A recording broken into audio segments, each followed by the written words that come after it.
Often what makes for a great job is the location in your office, and I was fortunate to work down the hallway, just down the hallway from a legend. And our next guest on episode 2 of Lessons from the Sideline is a legend, and it's perfect timing for the NBA Finals.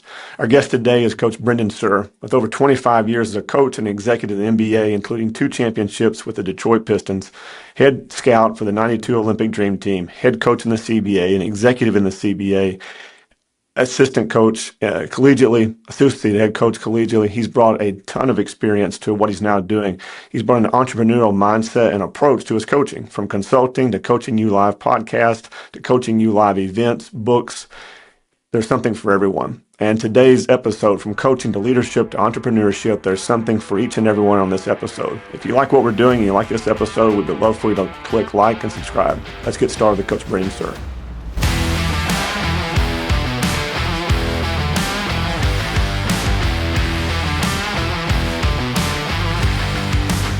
I appreciate the time. I'm really, really looking forward to this. We'll have a blast, Greg. Yeah.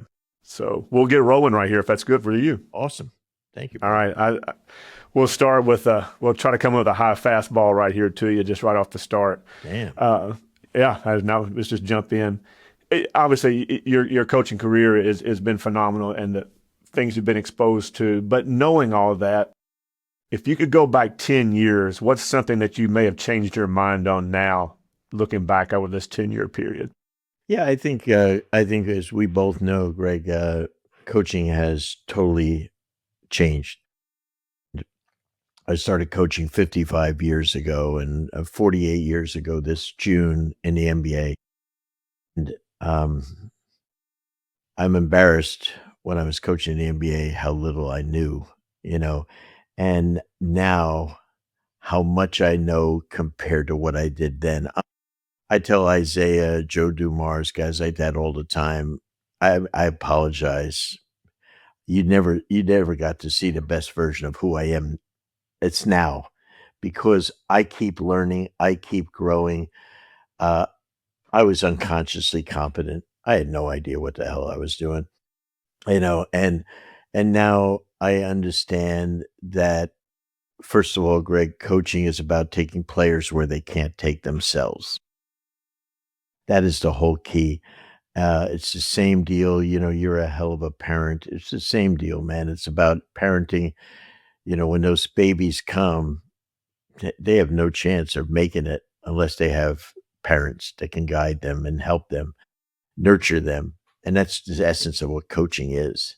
And so my thing now is literally every day, I don't have a team to coach, but I have thousands of people I coach around the world, which is a freaking enormous responsibility.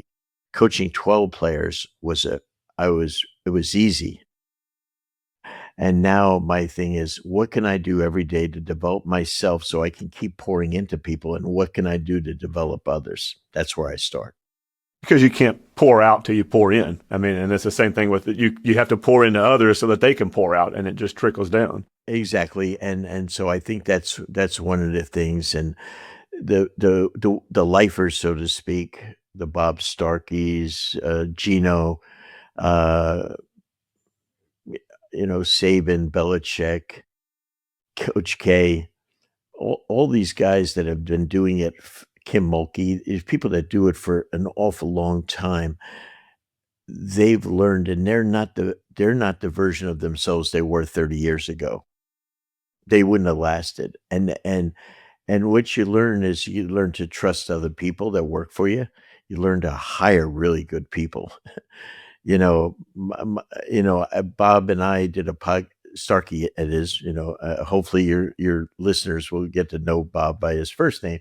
Starkey, he's one of my all-time favorites because he understands better than anyone I've ever been around the assistant coaching position.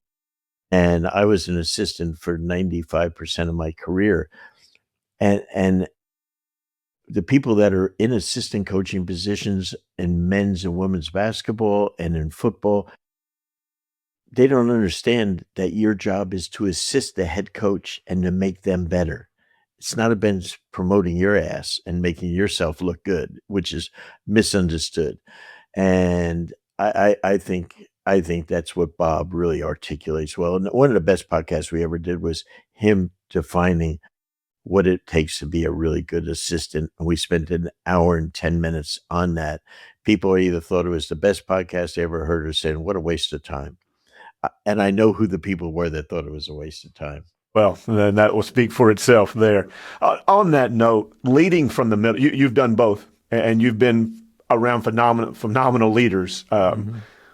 What are the keys to leading from that middle? Because I've seen it done very well, and I've seen it done poorly. Where you've heard the stories of an assistant going, "Well, if I was a head coach, this is how we would do it." I mean, and that's awful.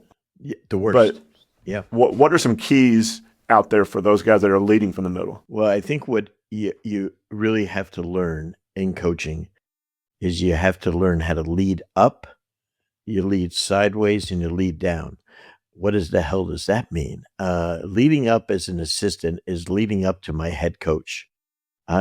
There's many times, very few of the coaches I worked with over the years did we agree on things all the time. And if we did, then we weren't a very good coaching staff. So, but if I had to convince him of something, it was my job to make the case. And so that was when I was coaching up. And when, I was an assistant or GM in the NBA to a president, and we would have blistering battles. But I had to figure out, how do I take this guy that has this incredible ego and stardom and wealth and figure out to make it feel like it was his idea? So I have to learn how to coach up. The coaching sideways is coaching with my peers that are other assistants. Nowadays, I got NBA staffs I work with. There's 12 and 14 people on the staff, which is absolutely absurd. Okay. Our men's and women's coaching staffs are way too big in college. And the reason, not that I don't want people to have jobs, I do. But what I found is the people that are in the entry level or the lowest level positions, and every position is important, but the lowest level, they are fighting all the time to have their voice heard. And they are trying to always say something and my thing is that very few head coaches, especially the older ones, are not used to managing so many people. So when we won championships with the Pistons, there was myself, Brendan Malone, and Chuck Daly. Okay. And Brendan Malone is Mike Malone's dad, the coach at North Carolina now. And, and so the three of us in a room, and that's how we did it. I can't even imagine if Chuck had 14 people in the room and he knew how to manage people, what it would be like then. Because you have too many people, because like I could literally say to Chuck, there's no way that's going to work. And he would trust me. But now there's some younger guy or gal that's say, well, analytics show that, this could work 14% of the time. I really don't give a shit if it does. Okay. But I think sometimes there's too many people, and managing a lot of people brings out a whole immense skill set that most of us aren't equipped to handle. That's why in the corporate world, and that's what I always say, coaching sports, coaching corporate world, same thing. The easiest people for me to coach are people in the business world because they have no idea how to lead. The people in charge. They're president of a company, senior vice president. They have no idea about leadership. They have no idea about building a team. Where do you start with those people at? Those leaders that are put in a leadership position but may not have been equipped to lead? 100%. What I do, Greg, is I say the most important thing of being a leader today is courage. It's almost an immediate disqualifier. Most people that are in leadership positions, and sports also, they don't have the courage. And the courage, I mean, is to be able to stand in front of your room and call out people, call out the group when they're not doing what they're supposed to do.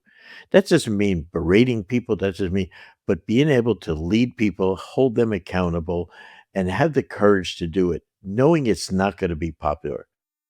And if you don't do that, if you're not going to lead people, then with courage, then you're really going to do. So that's a starting point. And then I have to figure out, I have to define roles. And I also think that's the biggest, we have coaches in sports, let's take basketball, that are more concerned now about what offense and defenses we're going to play, what's our coverage on pick and roll is going to be, rather than defining my role. I have two Hall of Famers that I coached that I never called one play for, ever. One play for them, Dennis Rodman and Ben Wallace. But they were the best in the world at rebounding and defending. And that's what their job was. Their job was not to take three-pointers or to run pick and rolls. We had other players doing that. Their job was to screen effectively and stuff. So I think nowadays we're scared to hurt players' feelings of saying, you're going to be a screener, you're going to be a defender, because, oh my God, then I might not get drafted. Well, shit, you're probably not going to get drafted anyway. NBA and the WNBA, there's only 2 rounds, but what's going to help our team win? And guess what? In the pros, every sport, we want people that can affect winning. And so in the corporate world, I'm trying to get them to understand, how do we win as a group? How do we win as a team? I can't have all chiefs. I have to have someone that's going to make the sales calls. I have to have someone that when they get rejected on sales calls, I have to coach that person and that don't take it personally, that it's just an opportunity that you're going to get with someone else. That wasn't a good fit for them. And perseverance, we hear this word, persistence. Yeah, those are the things that young people don't have nowadays. And I think too, what I've seen in coaching and some corporate world is the back to your courage point of being able to have a difficult conversation. It doesn't mean we don't like. It doesn't mean it has to be personal, but there are sometimes, even with my wife, there's going to be tough conversations that we have to have about situations. Well, I know your wife, and I like your wife better than my wife, and we've only been married 45 years, but I can't have a tough conversation. I can coach, Michael Jordan easier than I can my wife. Okay. She's one of those players that's never wrong. Yeah. so, but you're 100% right. If you got to be able to have those, and it starts at a respect. They have to know that I respect them. They don't work for me. I tell, now I speak a lot when I go in my tours, which I've done for you, when I go and speak to college coaches and teams. My new thing this year, I wasn't sure how it was going to work, but I knew they needed it, was how to coach pro players. And they go, "What are you talking about? You're coaching pro players, except you don't know it. And none of you are equipped to do it, because you're scared they're going to become free agents at the end of the year. You're going to lose them." Okay. And what they do is, players in the pros respect you on several occasions. One, if you lead with courage. Number two, if you have credibility. But more importantly, Greg, competence. You have to be competent at your job. Most of the coaches that I work with in college, they're not that competent at what they do. You know why? Because they don't work on their own personal development. They think that recruiting is the end all be all. It's about guys like Saban over the years and Belichick. And Gino, sure, they did the recruiting aspect, but their competence and what they did with the team was off the charts. And so that's what I think, you need. You get that credibility, and then you have to make connection. The whole thing is about relationships. And so, how can I lead a company if I'm not competent? I don't have credibility, because all the companies I've ever run have never done crap. And I don't connect to the people that work for me. So in the pros, but the thing we do really well, the good teams, is that my players are not my employees. I was coaching when I first came in the NBA. I had players 5 years older than me, on my team. So they're my business partners. And I think, and in college, we needed to establish that. I just talked to one of my dearest friends I work with on a daily basis, and he went to a new job. He got $750,000 as an associate head coach. Phenomenal salary. And he just signed a player for $3.5 million. It's more than the head coach makes in their entire coaching staff added up. And I just said, "Isn't that something?" So you can tell him what to do. He makes more than you. And you know what happens in the NBA when a players make more than you, you're the guy that's expendable, not the player. I said, so you have to make them your business partners. And that's a really key to success, I think. On that note, because you've obviously coached and now you have an entrepreneurial side to your coaching and your coaching business, how has that changed the way you evaluate opportunities, the way you coach with that entrepreneurial mindset? Yeah, I think the biggest thing I've had to adjust to is I'm a pleaser. I want to help everybody, um, everyone I want to help. Um, it's not about money, but it becomes about time, and so I can only spend X amount of time during the day. Thank God, my office is where you're looking at right now. I work out of my studio office here, doing my podcast all over the world, which is insane. No, I didn't even know how to get when we first met, I barely knew how to get on a damn computer, right? And when one of my people that worked with me said, "I'm gonna put you on Twitter," I said, "To do what? What are we gonna do?" And now every time I go into a college now to speak, and I love it because I just love the players, and I'll say, "Who's got the most Twitter followers, X followers here in the room?" And there's always 1 or 2 kids that has amazing following. And I've only once gone in to speak to a team where I haven't had more followers than them, okay? And all of a sudden now they go, "This old white guy's got more followers than me?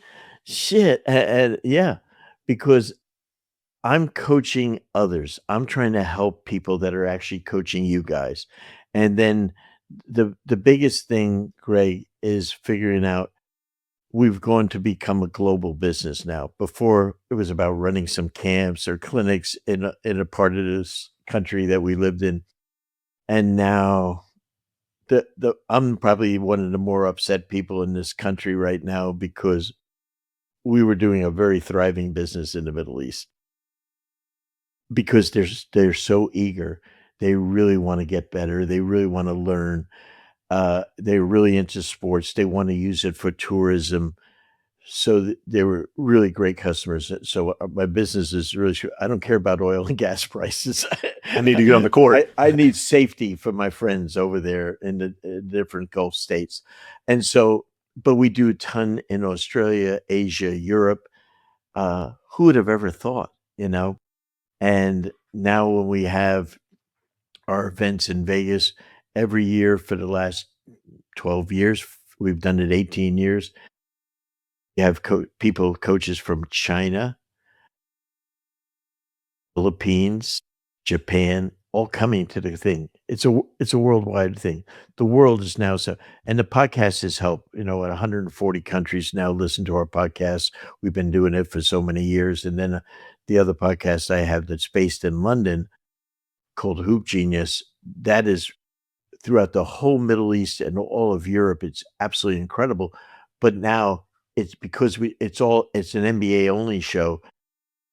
The NBA, everyone in the league office listens to it, which I love. They want to say, "What the hell is this guy saying about us?" Because I don't hold back on the NBA, and it's really cool because who would have ever thought that you can do stuff like this? Because now we're able to communicate. That's why with coaching you, we started an app about 3 years ago because everyone couldn't come to our event. Now for like $9.99 a month, you can get every clinic we do worldwide on our app. And so we have over 300 clinics on there that we have. So we're educating people and the thing is we have 100 plus countries represented on the app. That's where we're trying to impact the world.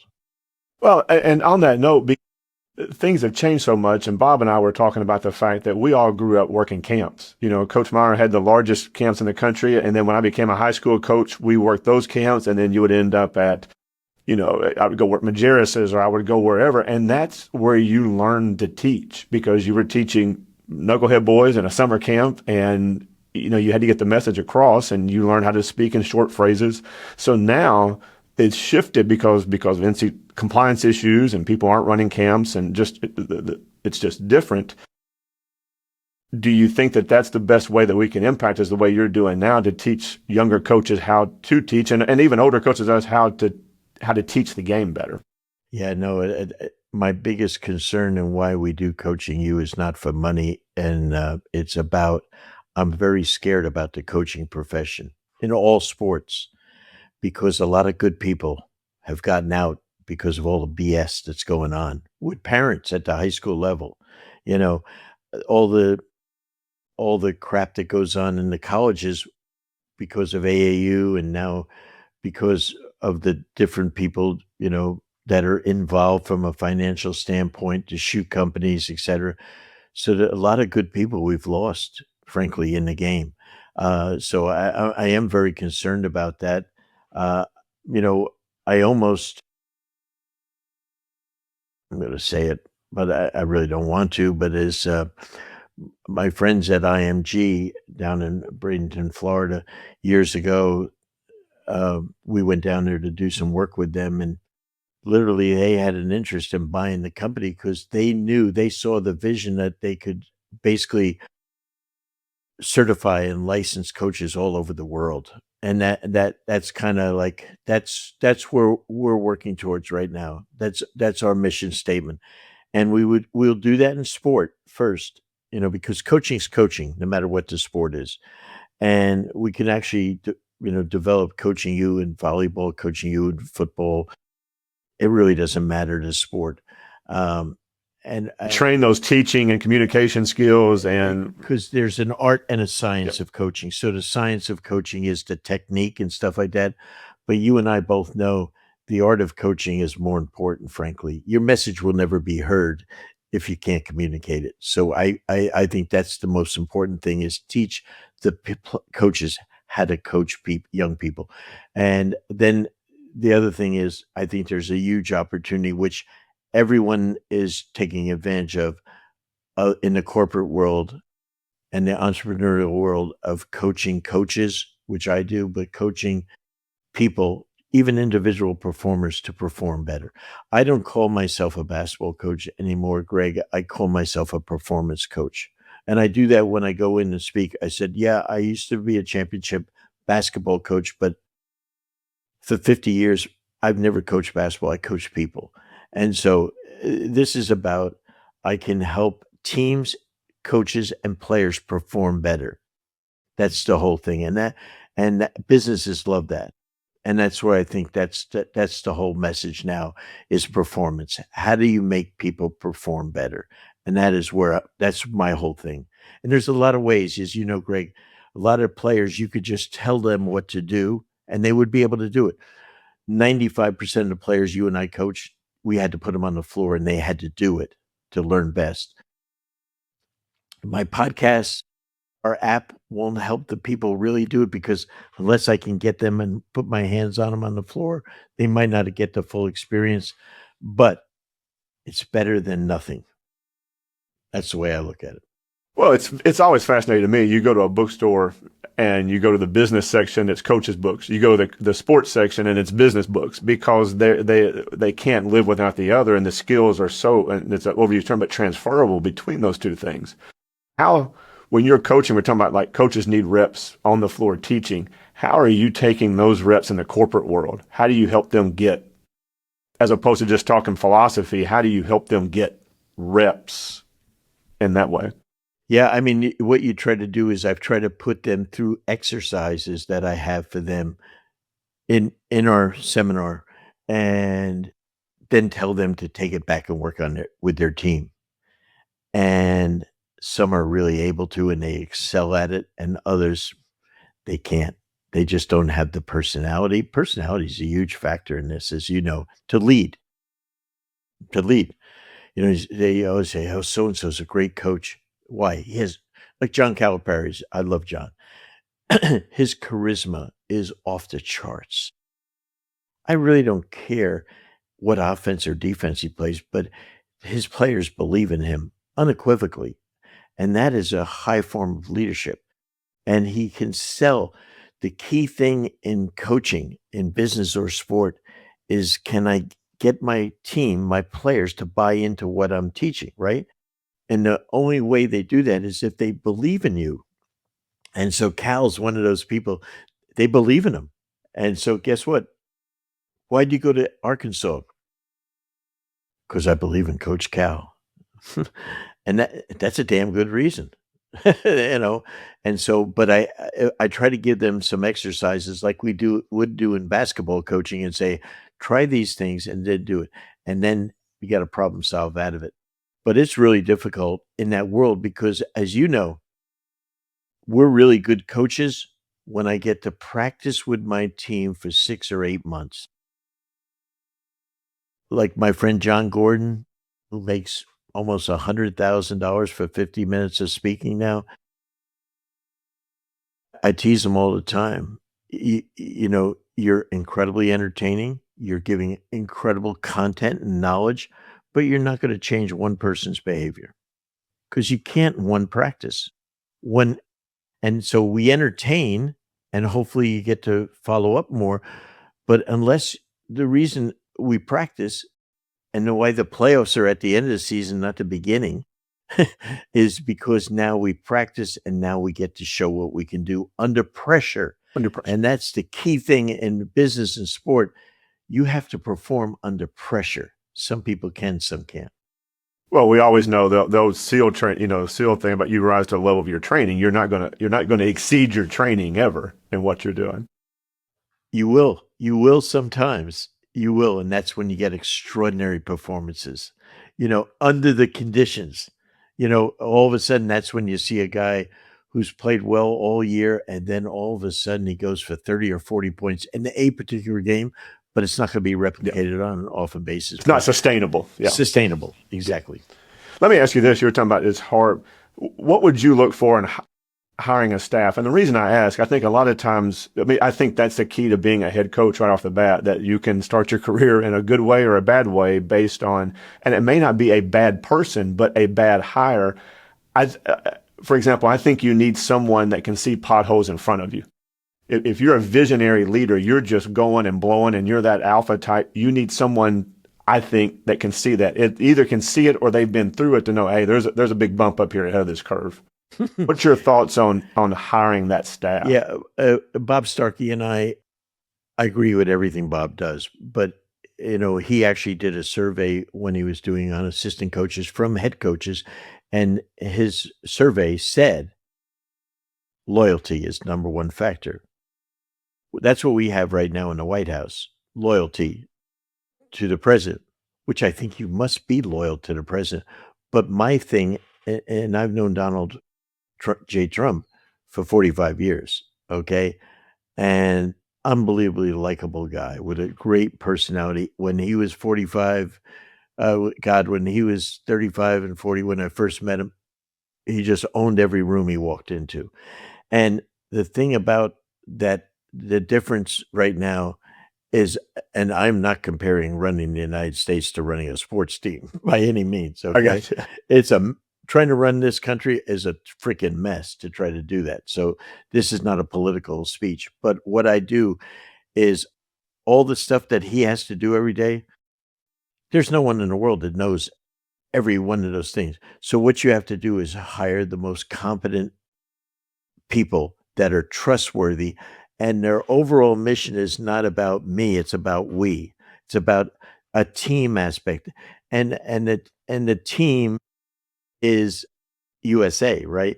And so with the president's communication skills, he should own this country, not literally, but he should own it as far as he has the power to unite us all together. He can do that.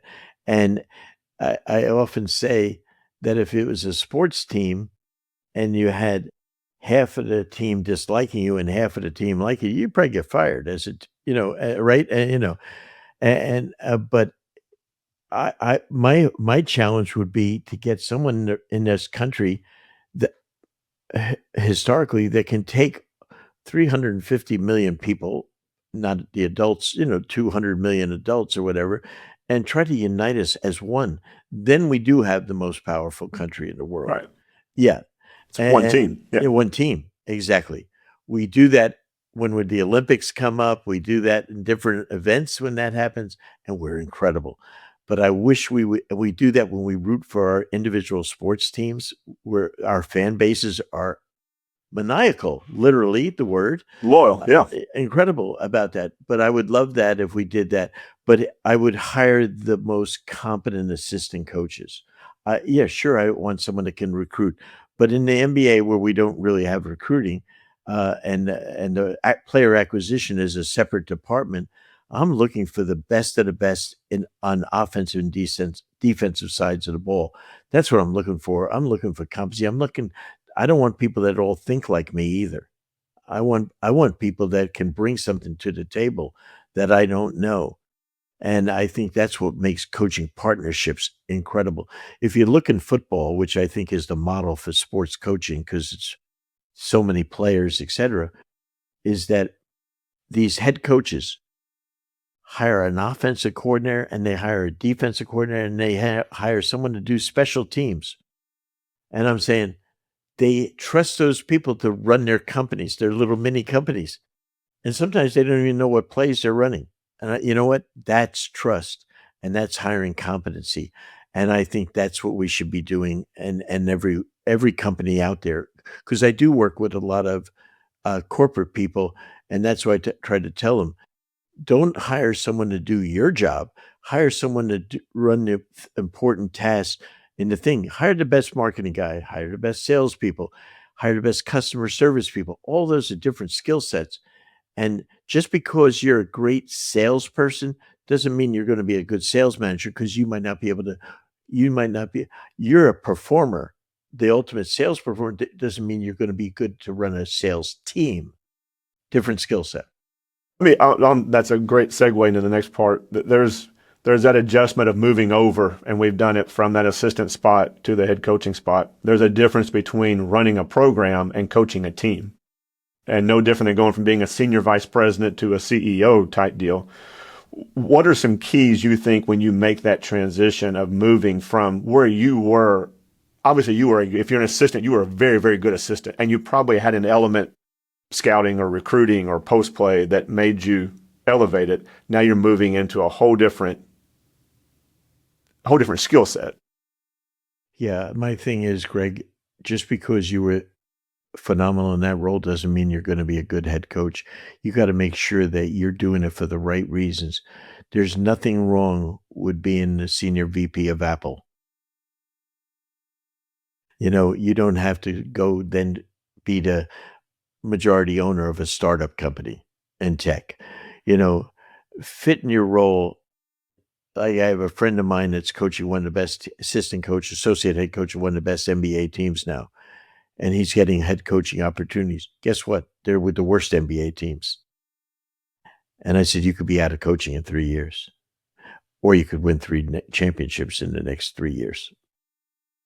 So there's a lot to do with a fit, as long as, it works for you and your family. But I think your personality, are you a leader, or sometimes you're just an incredible support guy to the head coach who is the leader? He's the face of the program. He's got a great voice. There's certain guys in this league that when they do a press conference, you go, boy, he's good. God, he's good. Then there's others you go, can't communicate. How could he stand in front of his own team? And trust me, there's that thing. And I think a lot of people think I have a lot of assistant coaches that Jay Billis and I work with at a coaching academy we run for assistant coaches. And they all want to be head coaches. And I say, why? They don't even care where. They just want to be a head coach for that reason. And I think it's a mistake. Well, it goes back to what we started the conversation, that the whole purpose of being a coach is to help people get to where they can't get by themselves. You don't have to be a head coach. Exactly. And you probably can, and I may be exaggerating, I think it's easier to make an impact one-on-one with a player or an employee if you're not the CEO from a sheer time standpoint. 100%. And you know what? A lot of times when you're the head coach, you can't go one-on-one with a player as often as you want, because I remember when I was coaching the Pistons, and I loved Joe Dumars. just love him to death. He was the epitome of what you wanted in a player. We were a team of bad boys, so to speak. I remember. And I remember one day Chuck Daly said to me, Brendan, don't fall in love. I said, what are you talking about, man? I'm married, I have 2 kids. He said, no. He said, you're in love with Joe Dumars. I said, how could I not be? How could I not be? He's everything you want in a player. He's coachable. He doesn't lead by yapping. He led by example all the time. He was the quietest one in the room, but he was a significant leader because every day he did the right thing. And so to me, but Chuck said, someday, and I said, why are you telling me this? He said, someday we might have to trade him. Someday you might not be coaching him and stuff like that. I said, I get it, but guess what? I'm going to coach the way I want to coach. And you know what? Shame on me if I picked the wrong guy to fall in love with, okay? But I understood what he was saying. But I think really what he was talking about is more blind spots. Sometimes we love players, but we have blind spots that they never do anything wrong. That was not the case with Joe D. But yeah, that's a great point, Greg. Great point. Coach, I appreciate. I'm gonna finish up with one question right here, and I just wanted to thank you for your time. I know you've got. Coach Summit used to always say that everybody just wants 5 minutes, and she said, but the problem is when you multiply 5 minutes times 100 times, that's 500 minutes, and there's only so many minutes in a day. So I know how valuable these minutes are. You're a very special guy in my eyes, and so anything you want, you always got. Well, I appreciate that. But last question would be this: if you could give one lesson from the sidelines, that's where we've spent a lot of our life, to a coach or a leader, what would you want that to be? Like if you could give them that one lesson as they took off. Yeah, and this is funny, 2 men talking to each other, is that love your players. Love your players. I will have weekly phone calls with Isaiah Thomas, BJ Armstrong, guys that I've coached. And every conversation that I have with a male person that I've coached or worked for, the last thing, and this also is with my son who's in his early 40s, every conversation organically ends up, I love you. And I think that is one of the most powerful things you can have in coaching is when the player knows that you love him unconditionally and that they love you. That is what you strive for in this business. This has nothing to do other than heart-to-heart love for each other, knowing that that player trusts me, he knows I care about him, and I know the feeling is coming in return. So love is the most important part that I would teach in coaching. Love first. Well, I can't say anything any better, and we're going to end it right there with that, Coach. Thank you so much. We'll have all your information and the notes and everything. And, obviously, if there's anything we can ever do to help you, but we're right here. I'm proud of you, brother, and I'm really excited for you. And this podcast is going to be a place to every week to get some great info from. Thanks, Greg. Thanks. Appreciate it, Coach.